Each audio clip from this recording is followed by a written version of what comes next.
In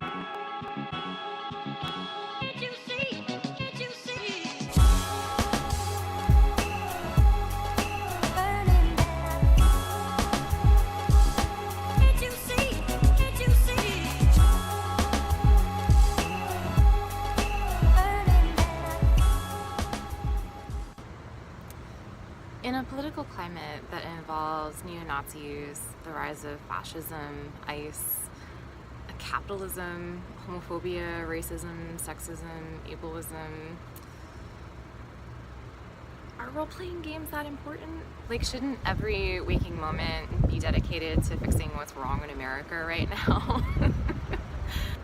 Here's the thing. When you're making and playing role-playing games, you are performing activism, and here's why. Role-playing games are stories, and stories change and affect culture.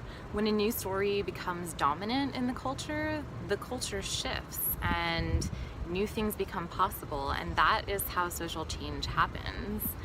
I recently watched Nanette, the special by Hannah Gadsby, who is a comedian on Netflix. It's about an hour long. Watch it.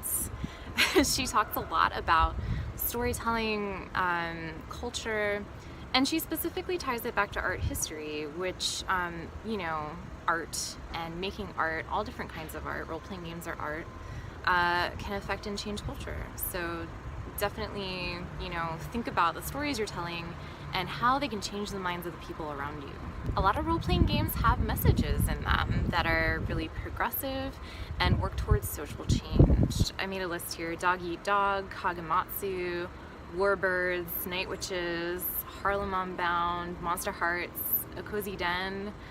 These games center the stories of minorities and outsiders with the intent of educating. When you play these games, or if you run these games for people at conventions, you're giving them an inside look at what it might be like to be these types of people in reality, right? Like, it won't tell you what it's like to be a werewolf in Monster Hearts, but it can tell you what it's like to feel like an outsider or a monster as a queer teenager. So that type of empathy that's created when playing role-playing games is really important in shifting people's minds.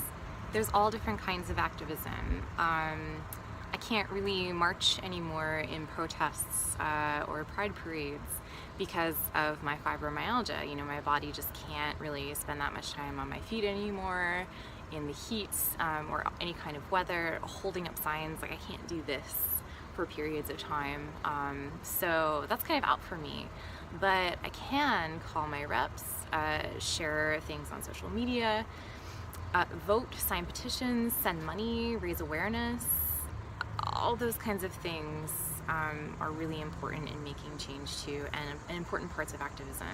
And it's ableist to say that you have to be present for every protest. Like, not everybody can do that. So, think of all the different types of activism you could do. Don't feel helpless because you can't go to a protest. You still need to have fun, even though politics are hard. We're people, we need to recharge, we need to regroup with our friends, and remember what it's like to be part of a community that is supportive and caring, especially of outsider identities in American politics right now. So, getting together with your gaming group and playing a game is healing, and it can recharge you for the next 6 days of the week that you're going to be, fighting the fascism and oppression.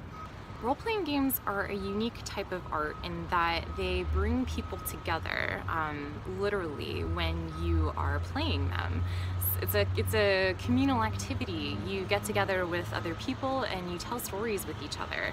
Not all art is that interactive, and that's powerful. When you have that as like your main driver of the design of the art of role-playing games, you're bringing people together, you're creating communities, small communities of maybe 5 people or 10 people at your weekly games, large communities around the people who buy or play your games, larger internet communities of people who play many, many games.